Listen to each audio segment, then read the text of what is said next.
Protozoan diseases. Some diseases are caused due to protozoa, like first one, amoebic dysentery,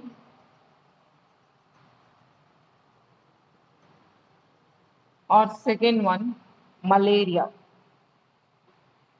Amoebic dysentery is caused by a pathogen. Its name is Entamoeba histolytica.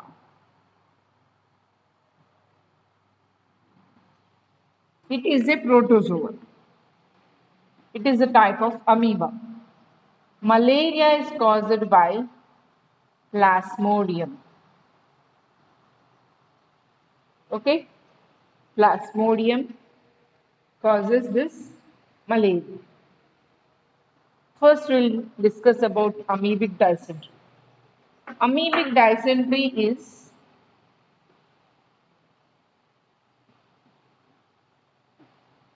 spread.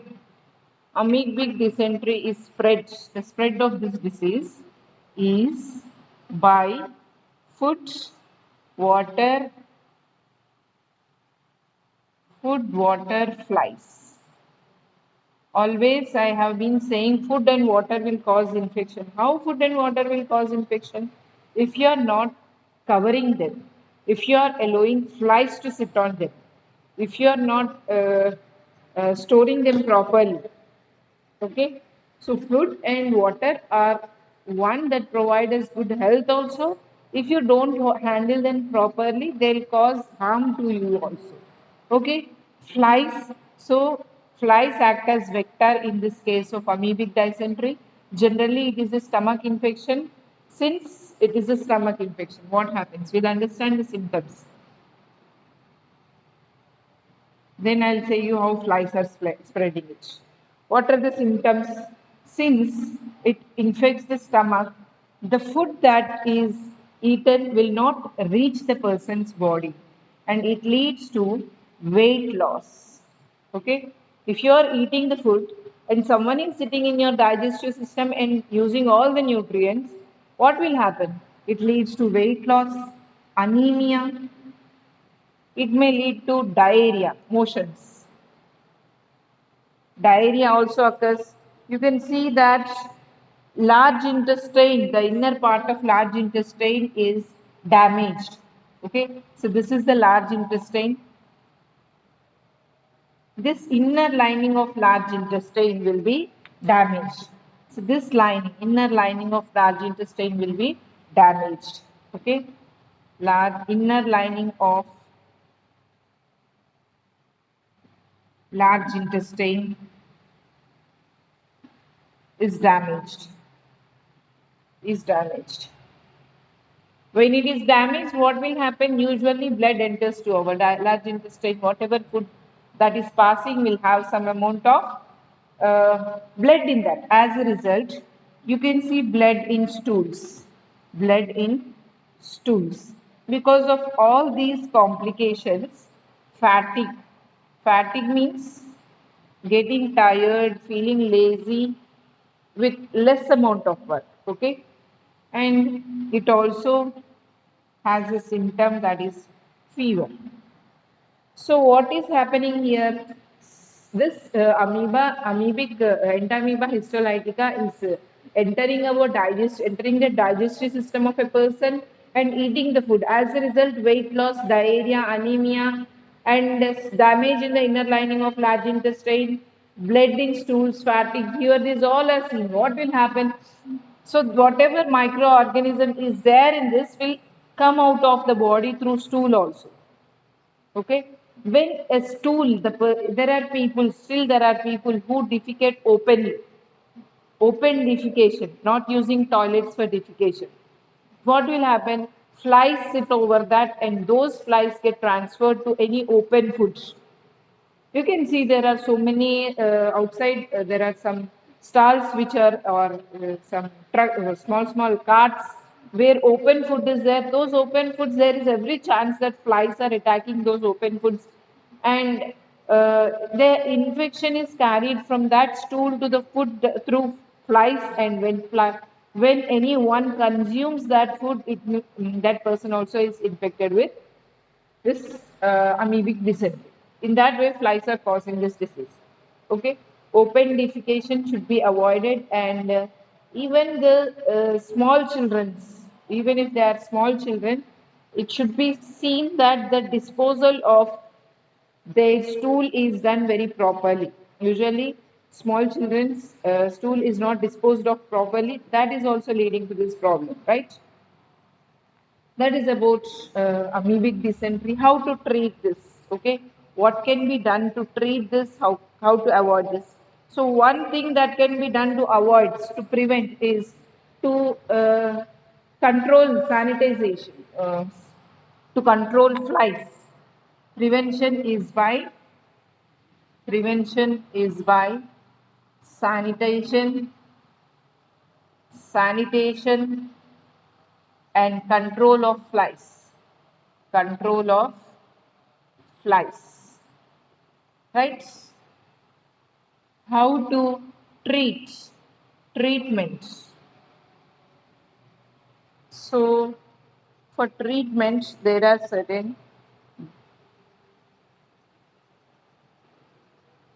antibiotics called as metronidazole. Is an antibiotic that is given to prevent this amoebic dysentery. Right? Next, malaria. You know very well, malaria is a common in our area, so we get to know it very easily. It is caused by plasmodium, spread by mosquitoes. Mosquitoes.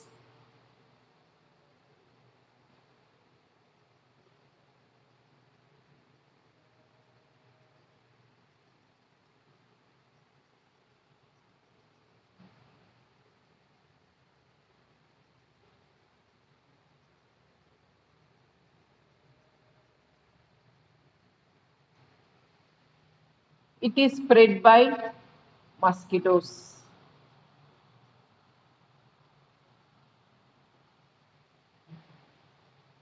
And what are the symptoms related to malaria?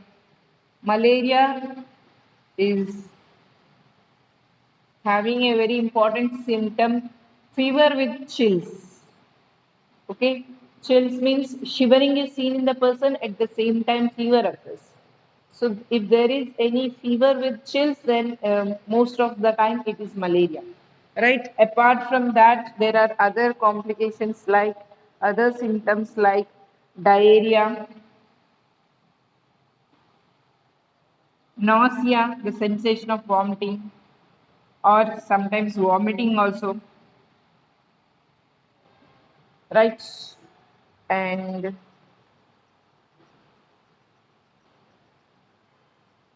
headache. So these are the symptoms that are associated with malaria. How to prevent this?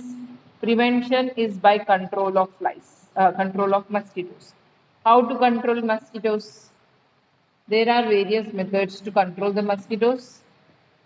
Main thing is there should not be any stagnated water. As long as there is some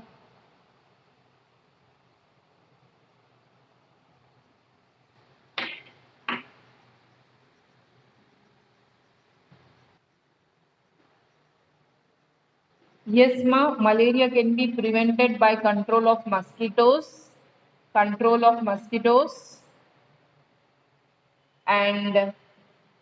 treatment is by use of quinine, chloroquine, primaquine, or some of the drugs that are used to treat malaria. Once exposed to malaria, then we should go for treatment. Any of these drugs can be used to treat malaria, right? So, next, worm diseases. In worm diseases, we'll discuss about ascariasis and Teniasis, worm diseases. Worm diseases, first one, Ascariasis. Is caused by Ascaris lumbricoides. Ascaris lumbricoides. It is also called as roundworm. Roundworm is the scientific name for the roundworm is Ascaris lumbricoides. It attacks our digestive system. How does it spread? It spreads through food and water, food and water, and symptoms. Symptoms includes fever, diarrhea, vomitings. So always stomach infection, these three are common. Fever, diarrhea, vomitings. Apart from that, there is inflammation. Inflammation. Inflammation means swelling of sometimes large intestine. Parts of large intestine will be swollen. The internal, like stomach parts, will be swollen. That inflammation is seen in case of pinworm infection. Okay. So usually in small children, very small children who eat everything, who put everything in mouth. So generally crawling children have a habit, they put everything in mouth. So what happens, easily infection occurs and these roundworms enter into the body and cause inflammation in the digestive tract. Okay, what is the treatment for this? Prevention is sanitation. Sanitation, covering food and water.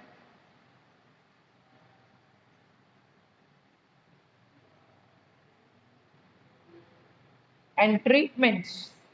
This can be treated by medication called as ascaricides. Okay, always you remember something that kills is called as something that is being killed. Okay, ascaricides means ascaris is being killed here. That is why it is called as ascaricides. What are the chemicals that are used to kill this? Ascaris are mebendazole, mebendazole, piperazine. So this medication is given every year by the government also. Generally, some tablets are supplied to schools, and we are asked to take one tablet each. Those are nothing but mebendazole tablets. This can help in prevention, killing any ascaris that is present inside our digestive tract. Right. Next, second worm disease is Taenia solium.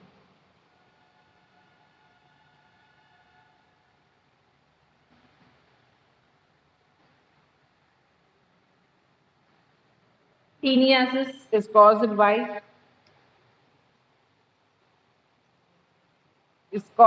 another worm called Taenia solium, and this Taenia solium is tapeworm. It looks like a tape-like structure with a small head. So it has a small head with suckers, and after that, all these are small proglottids that make it look like tape-like structure. So this worm is called as tapeworm, right? So how does it spread?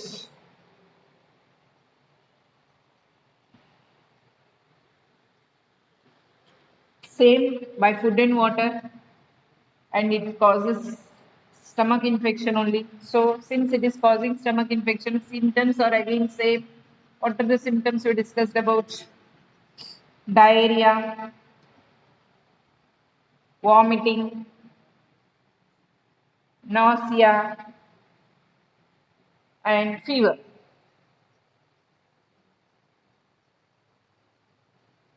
Constipation. Constipation means Indigestion and constipation, both problems can be seen. What is difference between indigestion and constipation? When you are not able to pass out stool, it is called as constipation. Constipation means not able to pass out stool. Not able to pass out stool. What is indigestion?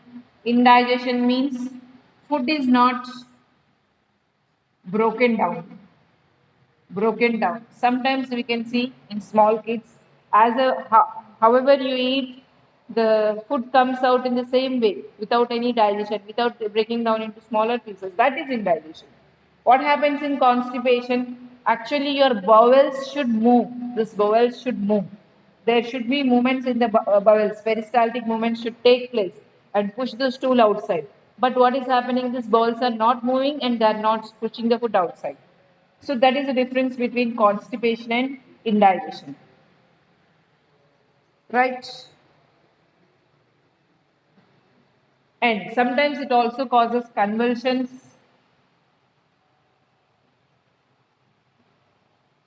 Convulsions, the common term that is used for convulsions is fits, fits or seizures, or you can call it as epilepsy also. Whatever you call, it is the same thing. Sudden contraction and relaxation, the person induce uncontrollable movements.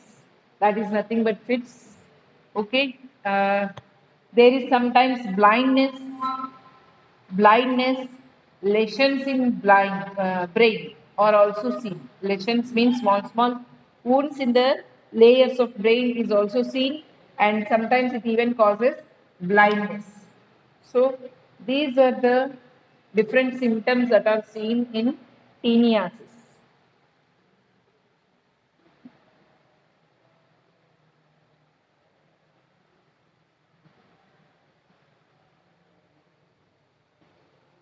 How can you prevent? Prevention is by sanitation, sanitation, cooking the meal properly, cooking foods before consumption, washing hands thoroughly before eating foods, and if a person is infected, what can be done? Treatment is by niclosamide. Is a drug that is given to the person infected with tinniasis. Okay, children. So that is about uh, the warm diseases, two warm diseases that we have discussed.